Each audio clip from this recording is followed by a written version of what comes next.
All right. Hello, everyone. Welcome to the webinar for this evening titled Mind and Body Connection for Trail Runners. I'm joined by my friend, the one and only Sarah Strong, the trail therapist. Welcome, Sarah. Thank you so much for having me. Always good to be here.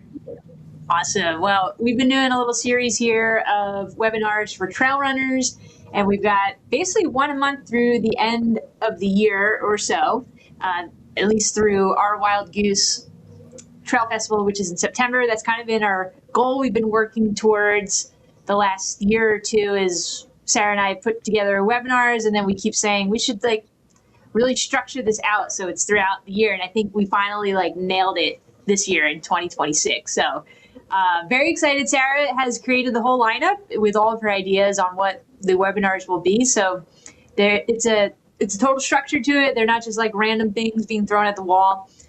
So tonight we're doing Mind Body Connection. And if you missed any of the previous ones, they're both on our YouTube channel, they're on the SASQUAD website, and the audio is also on our podcast. So plenty of opportunity to catch up on the ones that you missed. But for tonight, Sarah's going to be guiding us through some practices to strengthen the connection between our minds and bodies. And we're going to be talking about mindfulness, breath work, and other strategies to scale your efforts safely and effectively.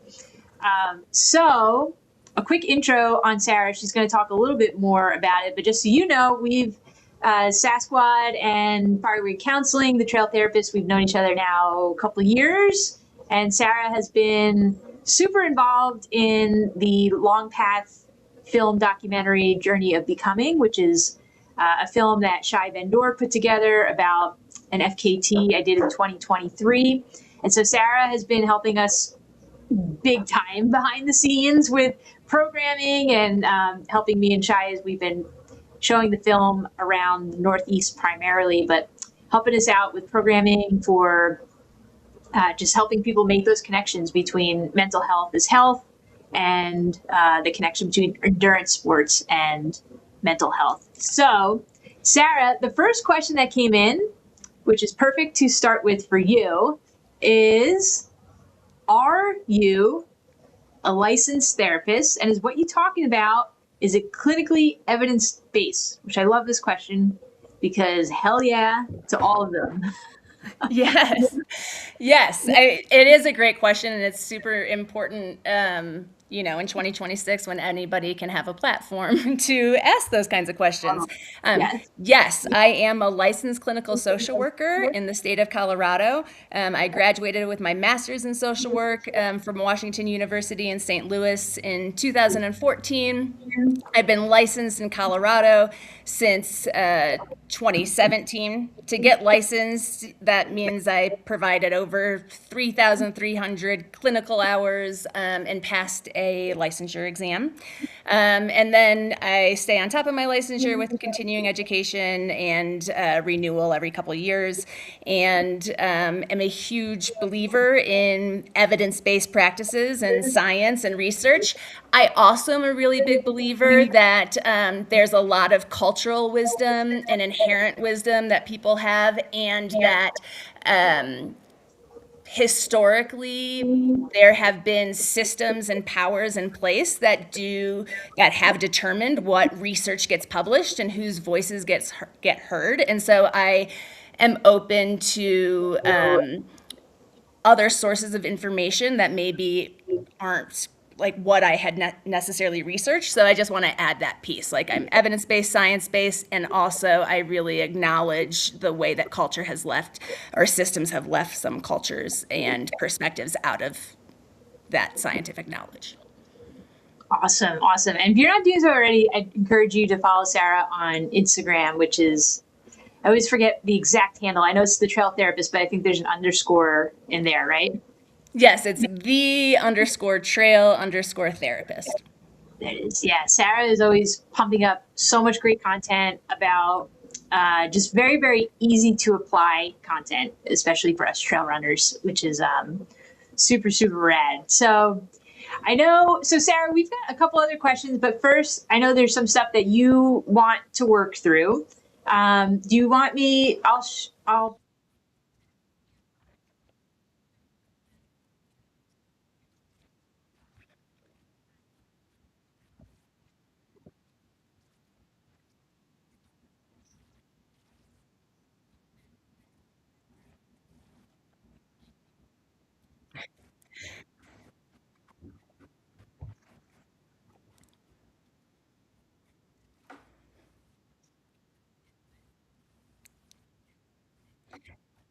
Okay, so to be clear, are you sharing your thing or am I sharing mine?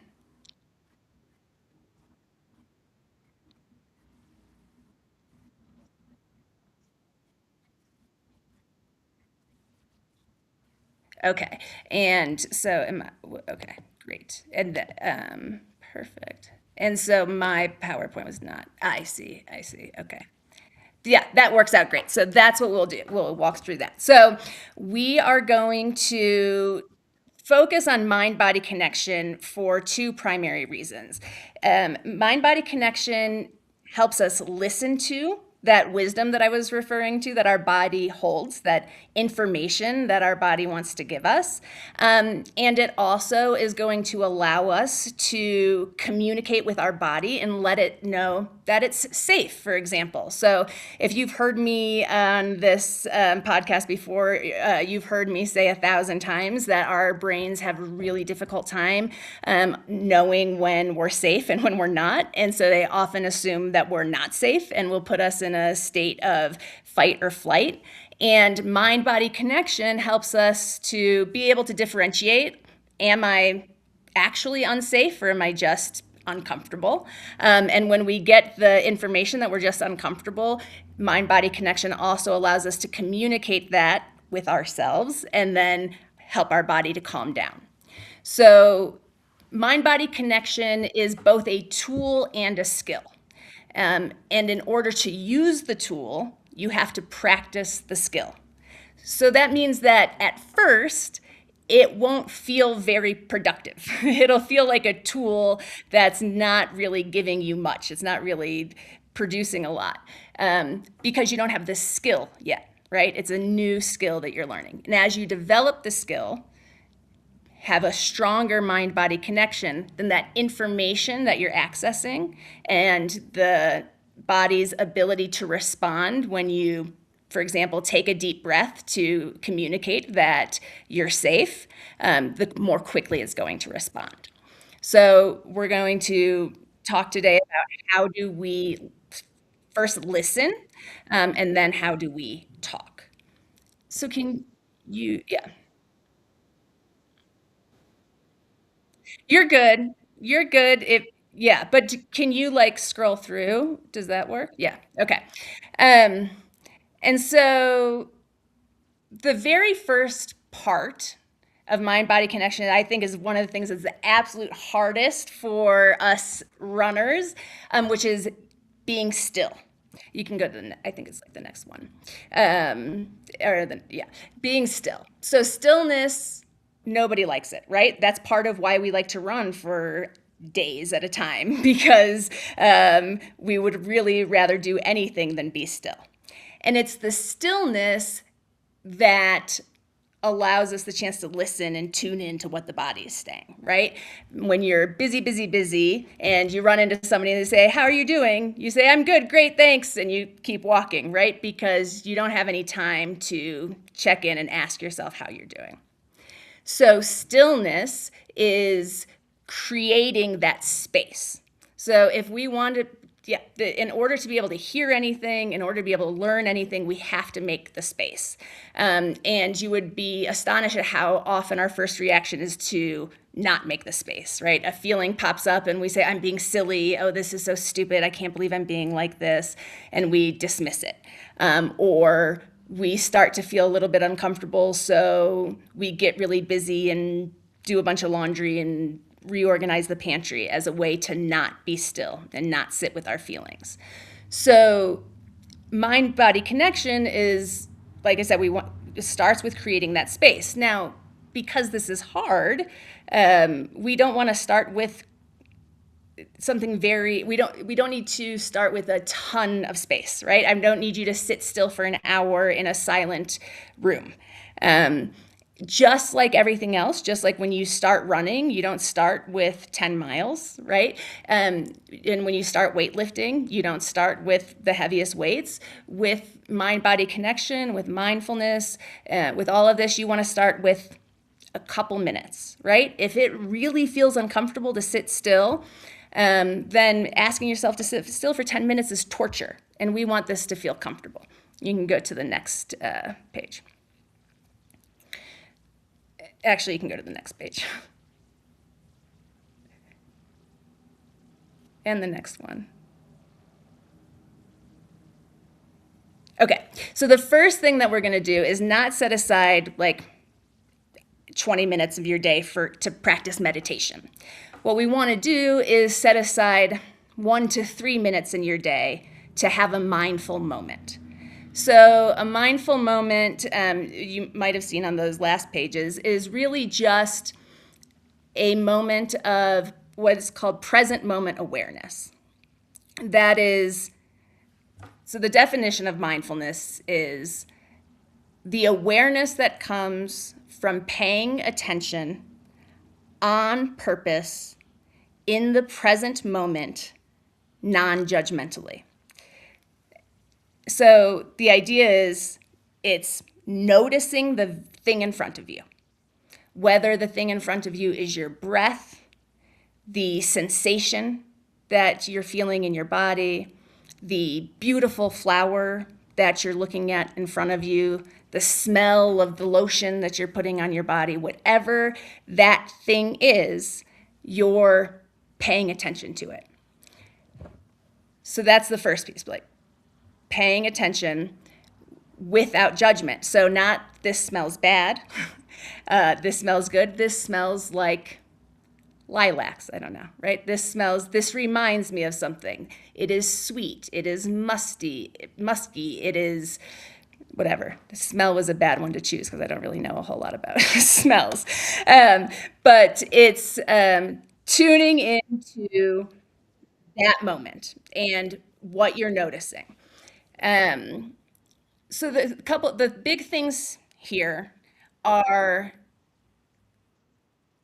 really picking something that's just like a couple minutes and to not have any objective around it. It's not like, oh, I'm supposed to introduce mindfulness so that I feel calm during my day, or I'm supposed to introduce mindfulness so I enjoy the thing in front of me more. It's literally, I'm just trying to get into the habit of, for 1 to 3 minutes, being fully focused on the thing in front of me.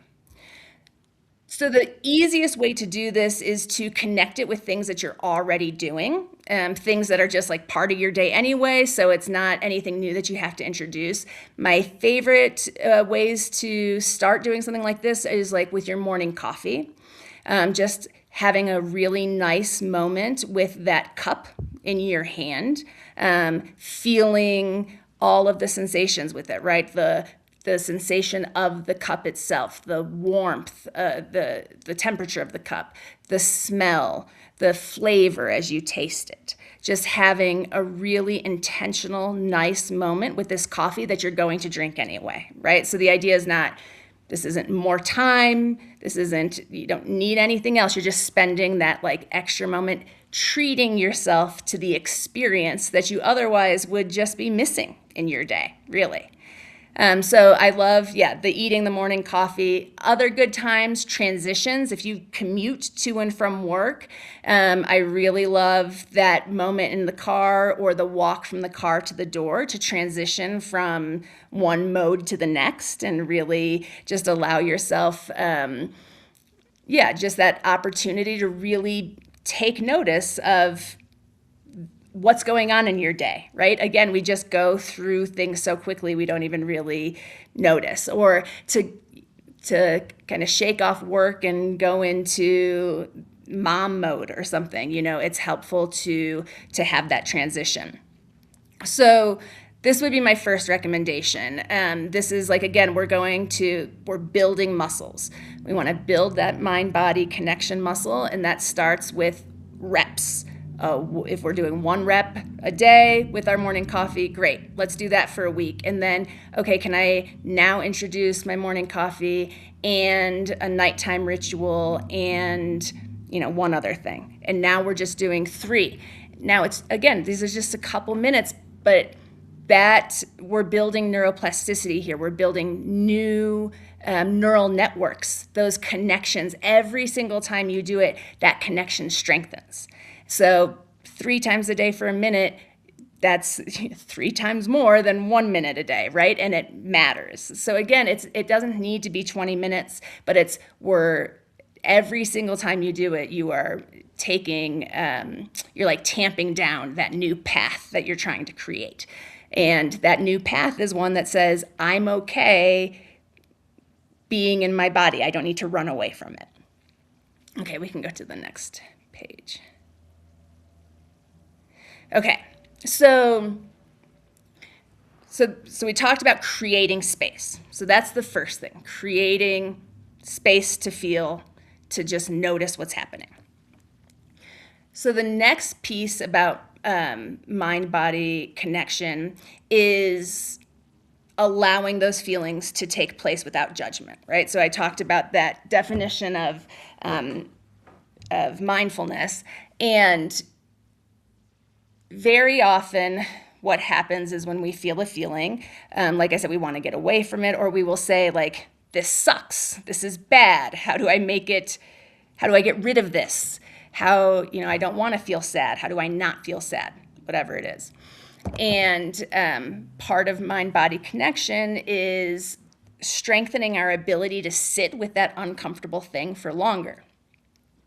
But that's hard, right? So the way that we kind of reduce that friction and make it a little bit easier is, instead of thinking about the feeling, right? Like, I'm feeling angry, I'm feeling sad, we move towards sensations. So this is where that mind-body piece comes in, right? So the mind wants to tell us a story about the sensations in our body. It's going to say, I am angry, I'm whatever, and it's running with that. And maybe it's true. Sometimes it's not.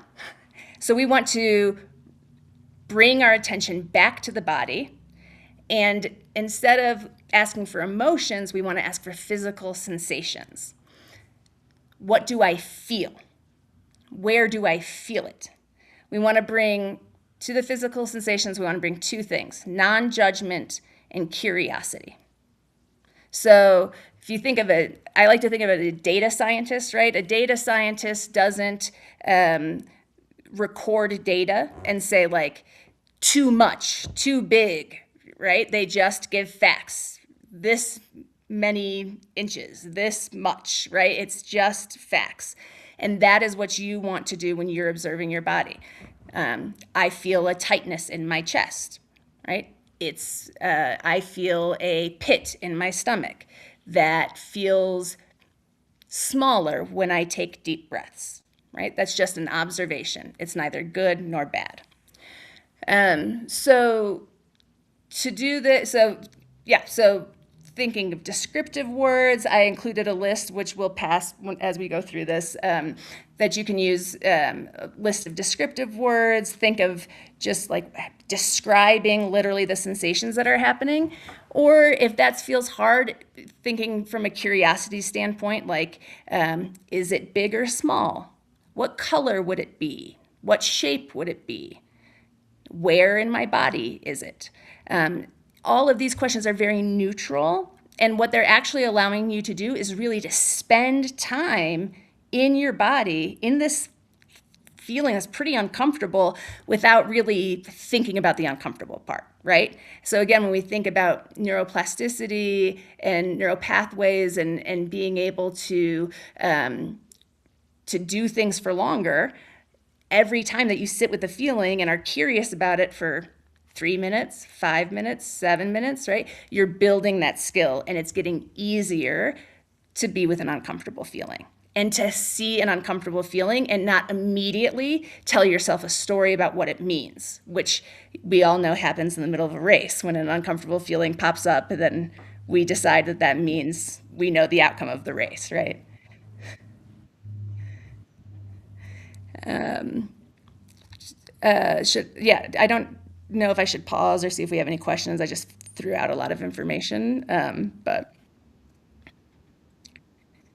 I know it's a little awkward just to have yourself on.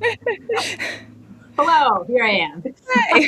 So good to see you. Yeah, I think it's so cool to hear all this stuff, and I think also I will acknowledge for the folks in the room who are like oh my God, I do not want to do any of this.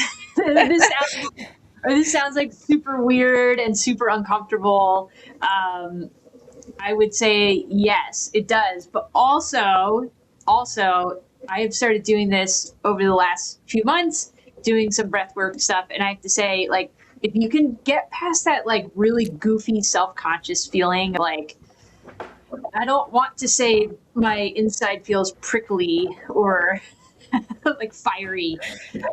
There is something like really helpful to be able to like expand your vocabulary and kind of not explain, but what Sarah's just saying is like naming how it feels. And especially I think like the really big emotions like anger and grief and just to be able to like name it and sit with it for a second, I think is like super, super helpful. Absolutely. And we're going to talk more about the naming piece too. And I think that's totally right. Like it's being able to name it, and it's proving to yourself that you are bigger than whatever this feeling is. Yeah, Every time that we run away from a feeling because it's uncomfortable, uh, we reinforce the idea that there are certain feelings that we can't handle, or that there are certain feelings that are too much or too big. And every time that we face that feeling, we prove to ourselves like that we can handle it, and probably when that feeling pops up again, it won't be as intense because the that part where the brain runs away with the story, we have a different story now. Yeah. totally. And I think like to like practice and master this skill, which I know you're gonna get more into, but like to be able to do this during a race or a training run is like, oh, so helpful to not just completely spiral out and be like, this whole run is stupid. I don't feel good. But rather than like taking a pause and kind of like resetting through doing stuff like this, I think is really helpful, which I am not good at, I will say. It's hard. And I mean, that's the thing. Like all of this that we're going to talk about, it, it's a lifelong process. It Totally. takes forever. So I don't expect that anybody's going to listen to this and then practice these things and feel like an expert tomorrow. And that's not what it's about, right? It's like a lifelong exploration of ourselves and getting to know ourselves and all of that. And so embracing that process and not feeling like you have to master it. This isn't like a skill that you get to like check off and like, I've got Yeah. it. It's really like it's more about improving your lifelong relationship and communication with yourself, which is something that's always going to be helpful. And that reinforcing the trust in yourself, because when you listen to your body and respect it and respond to it, you have less of those feelings of being betrayed by it, and more confidence that you know the path forward. Awesome. I think we can go to the next. The next one's probably going to be the list of sensations. So Yeah. this is a list of sensations that's in the workbook, and this is just, there are others. This is just to give you an idea of all of the ways that we can describe what's happening in our bodies, and these aren't emotions, right? These aren't feelings. This isn't sad, grief, happy, anger. This is and we're doing this because it reduces the judgment. For some reason, when I say I feel angry, I judge myself. When I say there's a heaviness inside me and my fists are clenched and my body feels hot, maybe there's less judgment there. So I like floppy, fluffy, fluid, foggy. Is that flexible? Yes. You think? That Squirmy. perhaps was a what's it called? A formatting error on my end, but we can come up with our own descriptive words too. I love it. I love it. That was good stuff there. And again, this is really just allowing you to sit comfortably. So this practice activity is something that you can do on your own. And what it's doing, it's just giving you that space to sit with a feeling. And then there are going to be two more. So then there's going to be another sheet that goes with this. That's a outline of a body. And the idea is to kind of color that in. It doesn't have this. these tools are not necessarily meant to be used like all together with a single feeling. These are different tools for you to consider and use as you want and as feels comfortable. So the body, for example, can be helpful for folks who really visualize with colors to show where emotions are present in the body and what it looks like. And so I just wanted to include that for that purpose. And then so we talked about sensations, and then the next part is what Kim was talking to, where we then can try to find the right word, the right feeling word to describe what we're feeling. So we move from that place of what's happening in the body to, okay, can I find the right word for this? And so I included also a feelings wheel, which is a really good tool to help us find the right words for feelings. So this is that body where it's like a really silly body image, but you can color it in. And then this is one feelings wheel. There are a bajillion feelings wheels online if you don't like this one. And the idea is to start in the center with like the feeling that is most obvious, and then to work your way out and see if you can find a more specific feeling. And by spending time trying to identify a more accurate word, it's back to like spending more time with the feeling, just that you're being curious. You're saying, ooh, is it more like this? Is it more like that? And it's a really kind of neutral way to allow yourself to build tolerance around the feeling. The feelings wheel has been so helpful because I feel like for me, I would always use words that are right in the middle that are so for people who are listening, it's this colored wheel and there's spokes with all the different names, and the further out you go, kind of the more, well, I don't know necessarily, I guess more descriptive. They're all different, but anyway, in the beginning, in the middle of the wheel is bigger words like joy, anger, sad, fear. Like that's how I think my kind of toddler vocabulary, because a lot of this stuff is so new to me in the last few years. I've just found the wheel very, very helpful because I could start there and then kind of work my way out, like Sarah just said. And it does. It helps me kind of process what exactly am I feeling? Like, is it anger, or is it more like, I don't know, am I feeling like lonely? Is that really kind of more the source of the anger, stuff like that? So just throwing it out there for folks who might be similar on like the newbie of like, ooh, feelings, ooh, that's uncomfortable. This is really helpful to use. And, with what Kim just said too, I think an important point is when you're able to identify more accurately the feeling, you're then also more able to address it, right? So if I'm addressing sadness versus loneliness, I might try two really different strategies, right? And if I know it's loneliness, that's going to be a much more effective strategy than if I made myself a chocolate cake or something to make myself feel some joy. Yes. It would be interesting to have like a runner's emotion wheel. I feel like there would be things like hungry, Yes. and all of them would kind of like mostly could find your way back, like a flow chart. Like if you're feeling this, then you should do that. And most of them would probably just be to eat a snack. Right. Oh, right. Yes, which we will get to. Yeah. We will get to that. Yes. I'm not going to give it away here, but. So we start with the feelings in the body, so you feel it to heal it. Then we work on trying to find the right label or language, so then we name it to tame it. So you want to think about that order. You always want to feel it first before you name it. If you're trying to name it before you felt it,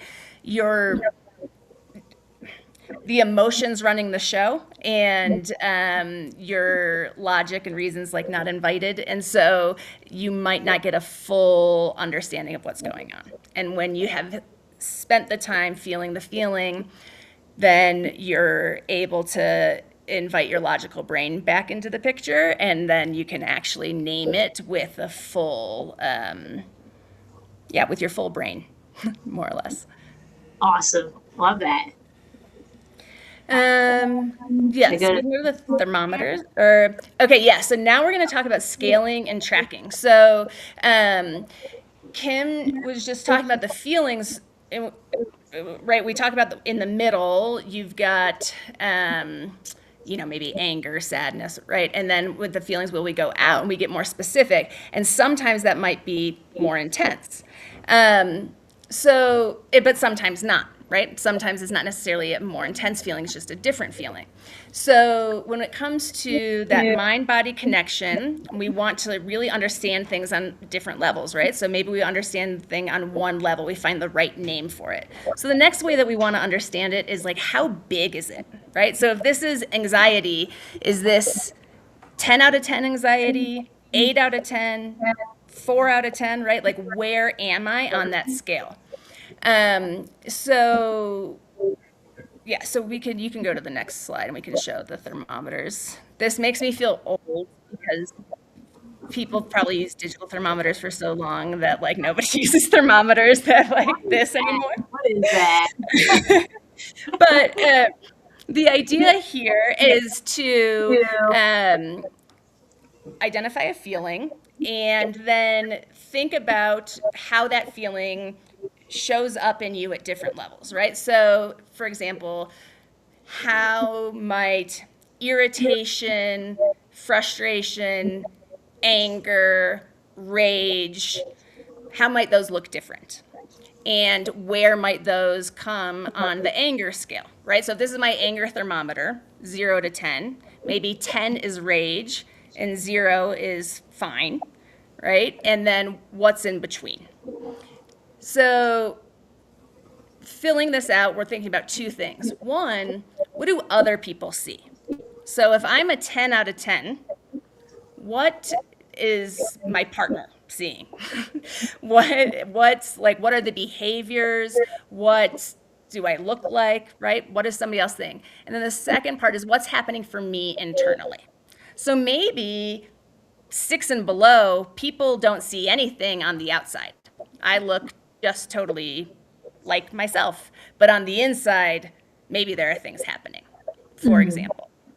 So this thermometer tool, I like to think of as like a work in progress that we like fill out as we learn things about ourselves, right? So sometimes we're feeling something, we're like, this is a 10 out of 10. And then 2 weeks later, we're like, oh, I think that was an 8 out of 10 because this is worse, right? Fine. How do we know it's worse? What in my body is saying this is bigger than last time? Well, last time it just felt like this, or I could calm down faster. So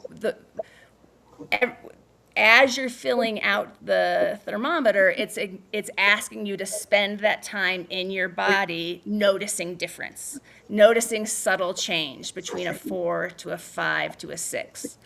And so it's the tool itself being able to recognize what's happening, and it's also that sitting with the feeling longer. And then ideally and we're not really talking about this today, but kind of, because I want you to feel some hope. This isn't all just about information gathering, but ideally where we'll get is we'll learn, okay, this is what an 8 feels like, and then if I take these deep breaths, or I call a friend, or I have a snack, I can get down to a 6, or I can get down to a 4. So how do I know, right? So we talked before about like wanting to be bigger than the feeling, and some of that is being able to watch that feeling in you move even just a little bit. So if I'm feeling the feeling, I'm really in tune with it, I know what it is, and then I try this breathing, whatever, I come back and I notice it's just a little bit different. Now I'm empowered to see that I have the ability to actually decrease that feeling in my body. Awesome. Love that. So this is like, it's a blank thermometer. You just sort of fill it out like as you're learning how feelings that you encounter or want to learn about how they're showing up, like, and there's no wrong answer, right? Like maybe you fill it out and then you realize like, oh, there's more nuance here. I put this too high, I put this too low. Fine, great. Or maybe it changes over time because something that used to put you at a 10 like doesn't anymore. Yeah. So there's just a lot of, it's a forever work in progress again. I'll say that all the time because we are always forever works in progress, but yeah. I think it's so great, and I know I'm peeking at the next slide, which is the mood tracker. I think stuff like this is so helpful because sometimes, and speaking from experience, if you're not in tune with really how you're feeling, and maybe when big feelings come up, you pretty quickly try to distract. You might not realize like how often you're feeling a particular way about like whether it be a situation or relationship or something. But once you start tracking it and realizing like, wow, this is like draining a lot of energy, like a lot of energy output is happening when I don't think you can really you can't really measure that, right? I mean, it's like if you just take a objective standpoint, it's like measuring, it's gathering data. And I think when you have all this information in front of you, it can be really provide a lot of feedback, Absolutely. It take, I mean, I think how often it's like, oh my gosh, it's just been the worst week and I felt bad for so long. And if we're tracking and we can look back and be like, oh, actually, like 4 days ago, I had a really great day. And it's been like, I've had a couple of rough days and like, it's not great, but that feeling like it's been so long isn't true, So I included 2 different feelings logs in here. One is like a daily, and again, neither of these are right or wrong. One's not better or worse. It's like, what sort of information are you trying to collect, right? So one is a daily mood tracker. I included this so that you had something. I really encourage like the iPhone and the health app. They have a mental well-being tab, and it's called like daily mood or something. But you can get, I have it set so 3 times a day. It's like, how are you feeling? And then it tracks it and makes a graph for me. And and so what I like about that is it's really capturing changes throughout the day, the same time of day. It's not relying on me to sort of tune in and remember to do it. I'm getting prompted, all that. The other one is this big feelings, and that's like noticing when you have a feeling that is requiring your attention and paying attention to it, what's happening, thinking about that scale, how big, what number would it be on the scale, what's going on around me, what's going on inside of me. And that's just increasing that mind-body awareness about how you're responding to certain triggers, if there are certain people, situations, environments, times of day, all that sort of stuff. So again, it's just having things, like Kim was saying, just having things written in front of you sometimes are there in black and white. It takes that objectivity or subjectivity away, makes it more objective. Yeah. Awesome. So mindfulness and running. So all of these techniques we talked about, like tuning in to the present moment while you're drinking a cup of coffee, right? That's something you can do on a run. And so you can tune into your breath, you can tune into the patterns of your footsteps, you can pick a mantra and repeat the mantra.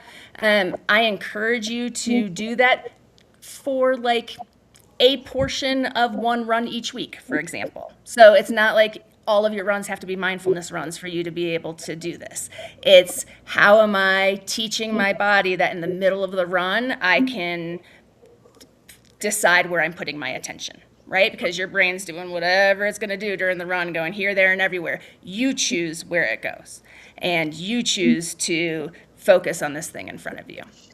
You can also do some mindfulness stuff before or after the run. These ones could be good to do more regularly, like every time before I go for a run, I do a body scan. I'm seeing where there's tension, where something's maybe already feeling a little off before I even go out to run. I'm getting a sense of what my energy level is, if I'm feeling hungry, whatever, before I even go out, for example. Or doing that on the flip side when you come back in, how did the run go? What feels good? What feels off? Yoga is a mindfulness technique, so doing some gentle yoga as a stretching routine could be a good, when you're connecting it with the breath, it's taking it to that mind-body connection level. So yeah, I think bringing together this mental piece and the running, like they're not two separate things. Yeah. They're very much intertwined. Awesome. All right. So yeah, so now we've talked about getting information, right? Getting information from our bodies. So creating the space to listen to it, get like that non-judgmental curiosity. What's it saying? Can we scale it? Can we describe it? Can we picture it? What does our body want us to know? So the next thing is letting our body know that it's safe. So maybe when you check in with what your body wants you to know, what it wants you to know is like, stop, we're running and we shouldn't be running and this is terrible and I think I'm going to die. And that might be totally what your body is feeling in that moment. Like that is a true assessment of checking in with your body and seeing what your body's feeling. And your body's wrong. You're not going to die. You've just been running for a long period of time and it's in a stress response. And because it's in a stress response, that emotional part of you is running the show. So you want to be able to say to the emotion part, hey, no, it's all good here. Like, I'm safe. So creating safety in your body. So there are a couple different skills for doing that. One is grounding. Oh, so this is going to be something you get in your workbook, and it's essentially 25 different types of mind-body connection tools. Like we've been taught, some like using a feelings wheel, scaling your feelings. So just practicing the things we talked about. And then I've also included a number of meditation practices or mindfulness practices so that you can try different ones, right? Like everybody's going to like different things. If you don't like sitting still, a walking mindfulness practice. Things like box breathing or triangle breathing, which can be more effective calming strategies, right? Or mindful breathing, which is more of that information gathering. So I just created this so that you kind of have an idea of where to start and what different things to try, and you can find out what you don't like, and then find out what you do. Awesome. I'm very excited for the next slide because you teased this to me beforehand, the snack. Well, and I think I have the snack break like a full page. Yes. So we're gonna talk about some grounding activities. So grounding is essentially getting out of your head. So when you are freaking out in the middle of a race, for lack of a better word, you are probably in your head. You've gotten a worry that you're running away with. You've made a prediction. You're catastrophizing. So we want to get out of your head. And then when we get out of our head, we go back to our body. Or if your body feels really uncomfortable, as it might in the middle of a race, to your environment. So doing things like naming 5 things you see, 4 things you hear, 3 things you smell, 2 things you can touch, and going through your senses. That's one way that you can really connect with your body. Naming the colors, 5 red things, 4 green things, things like that. And you can do any order for the senses or the colors. That's one that'll help you connect to your environment. This one can, like I said, it can be more comfortable if your body doesn't feel good and if you have a history of eating disorders or have a history where being in your body is just generally doesn't feel safe, trauma history. It can feel really uncomfortable to be in your body. And so if that's true, you don't have to turn inward. You can really focus that present moment awareness on something externally, and still get those same benefits. And then, so the snack break. Yes. I love the snack break. So everybody knows that in the middle of a race, if you're feeling cranky, you might just need a snack, right? Sometimes all we need is like literally 100 calories or a flat Coke, and we're like good to go. And sometimes what we need is just a mindful moment, a mindful break, where we are acknowledging that the feeling is kind of in control and we want to take back that control. So the first thing that we do is stop. So that's just like stopping the train of thought, not letting that brain take you where it's going to go. Sometimes that's physically pausing. You get to decide. I would say runners are often resistant to physically stopping. They think it's going to slow them down. But sometimes we take 2 to 3 minutes of intentional pause, and that actually makes us faster in the long run. So don't hesitate to stop, but even just stopping the train of thought. So we're going to stop. We're going to notice. Back to those questions before, like what's happening in me, what's happening around me, right? Okay, my brain is freaking out because it's been 4 hours since my last aid station and it's pitch black, right? Like that's what's going on around me. Or, so just noticing, again, that non-judgmental piece, right? Then we're going to accept it. That's, the non-judgment. Okay, it's the middle of the night. I have been out here for a long time. This is what's happening. It makes sense that I'm cranky and tired.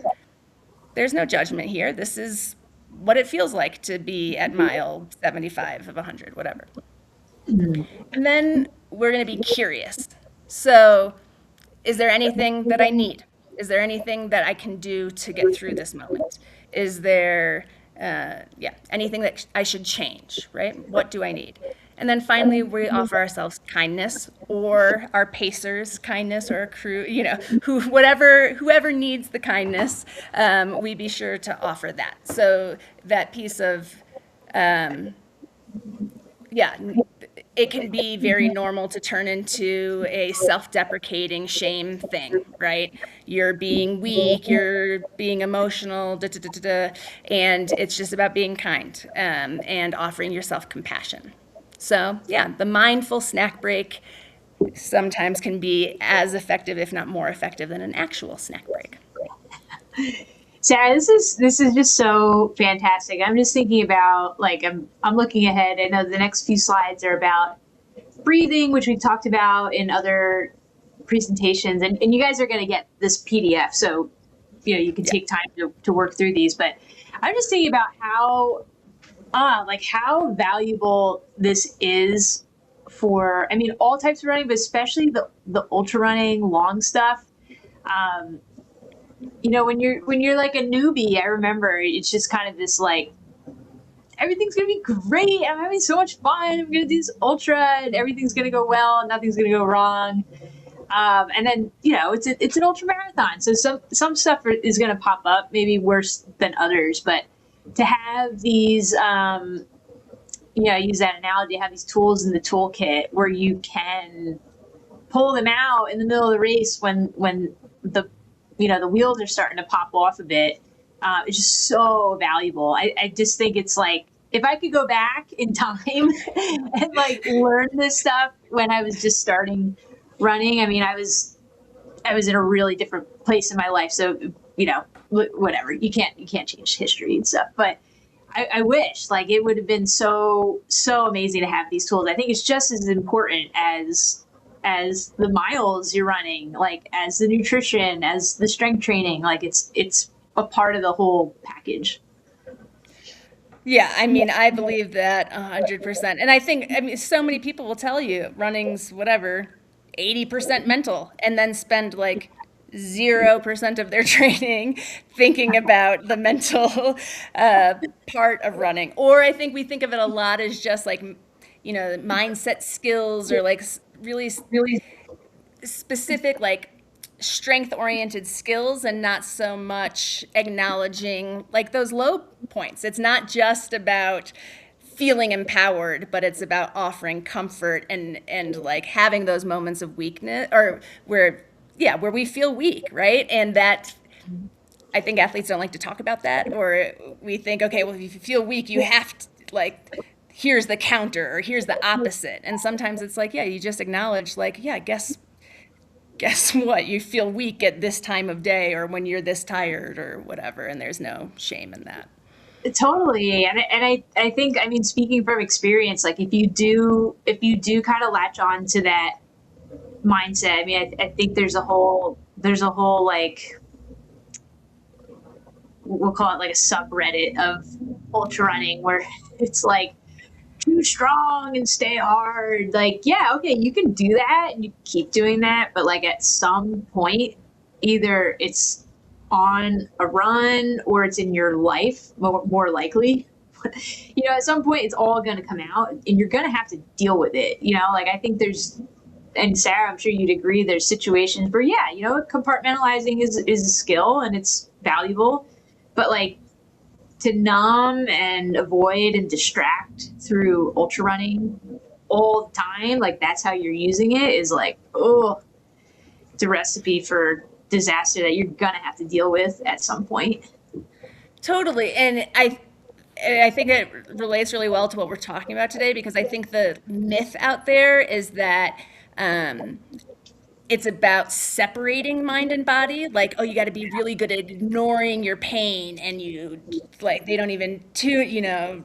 Great runners don't even tune into what's happening, and this idea that they just dismiss their bodies. And I think that the opposite is true. We know really amazing, talented runners choose to DNF things all the time. And I think Yeah. it's because they have enough mind body awareness to differentiate between pain that they can push through and pain that is going to be harmful, right? And it is not ignoring our pain that makes us stronger, right? It's being aware of it, knowing how to respond to it. And yeah, I have a lot of feelings about this, but the idea that somehow not listening to your body makes you a better runner is not true.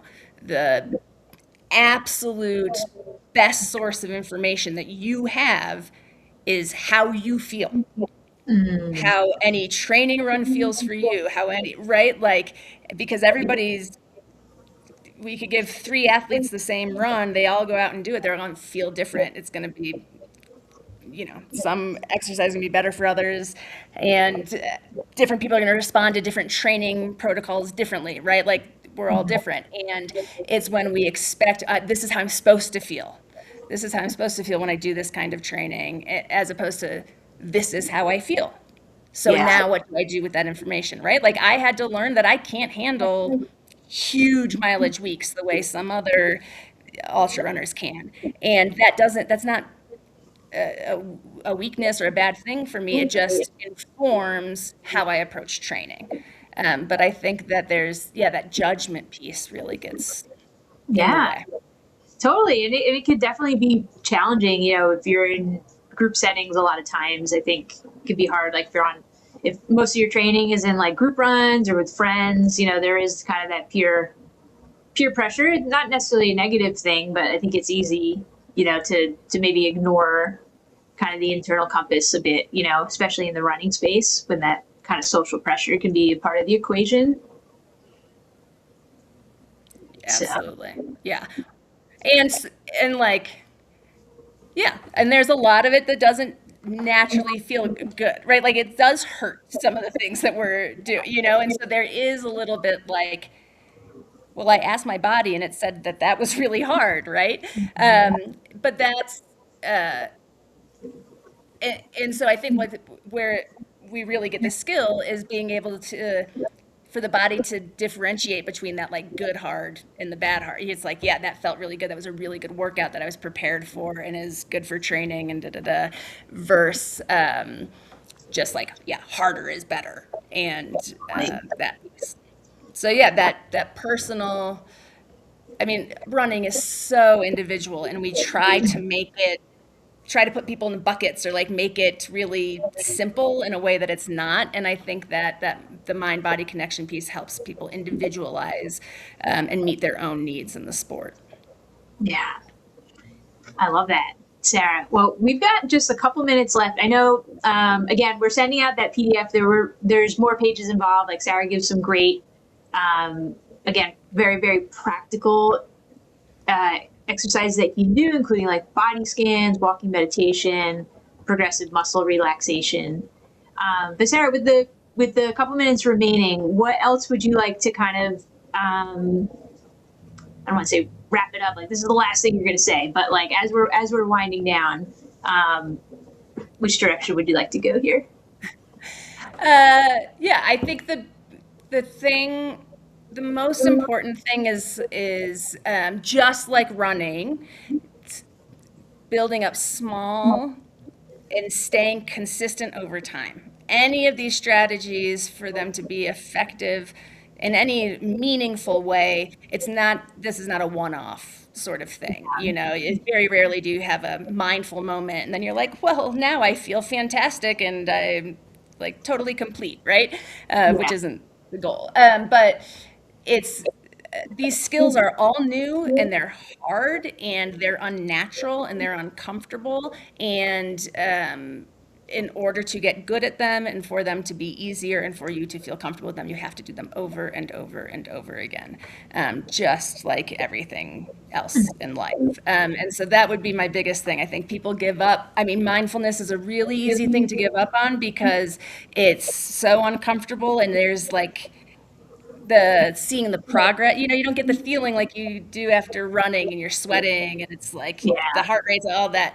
And so you don't get that instant satisfaction, I think. And a lot of times the reason we run is because those feelings are very uncomfortable. And so that, yeah, I would just say that it's hard doesn't mean you're doing it wrong. And stick it out because it's worth it. And there's referring back to the person asking earlier if it's evidence-based, we have literally MRIs, like dating back to the 70s, studies out of Harvard and that show brain changes from consistent practice of mindfulness. And the studies typically are showing the changes in mindfulness through an 8-week concentrated practice of meditation, not just mindfulness, meditation. But I mean, it shows profound changes in the Yeah. ability to handle stress, to sleep, memory and cognition, focus, all that stuff. And so it sounds woo-woo, kind of like Kim was saying at the beginning. It feels weird. We don't like. Yeah. This stuff is rooted in science. It works and it is effective in a long-term brain-changing way. Right. Right. No, it's phenomenal. I'm so glad we're doing this whole series because it's just super super tangible, actionable steps. I think for us runners who can be extremely stubborn and can be maybe that all in personality. Again, I'm speaking for myself here, where it's like I'm gonna try one time, and if I don't nail it, then like forget it. The whole thing is garbage, But I honestly think out of all the things you shared, one of the best and easiest is that five senses thing. I think is so easy to start with, especially when you're out on a run. And another great benefit too is like maybe pop out those headphones for a second and like actually listen to what's going on and like little things like what does the grass feel like under your feet, or like what does the gravel sound like as you're pounding it? Can you hear birds? Does it smell? Things like that. So Sarah, this has been fantastic. I love this so much. I love our chats that we get to do together with this. I know we barely scratched the surface because I also I see all the other material that we were going to go through, and, and most of the other material think of as like an appendix. So yes. We're going to send a file to some meditations and mindfulness practices you can actually listen to, and then I also just included written mindfulness things if that's more your jam, so that you have them. But I think most of you will probably prefer to use the file that we send, and so we wouldn't have really talked through those anyway. They're just things for you to have and to try to use to help you practice these skills. Awesome. All right, well, I know we mentioned your Instagram already, but how about your website for folks if they want to connect with you online? Yeah, fireweedcounselingllc.com. And yeah, I've got great resources for runners, lots of free stuff on there. And then if you are in Colorado and you're looking for therapy, you can definitely check me out at that website. And I would love to connect and tell you more. Awesome. All right. Well, thanks everybody for tuning in to our webinar this evening. If you want to learn more about Sasquatch Trail Running, go to our website, sasquatchtrailrunning.com. And till we see you again, keep it squatchy.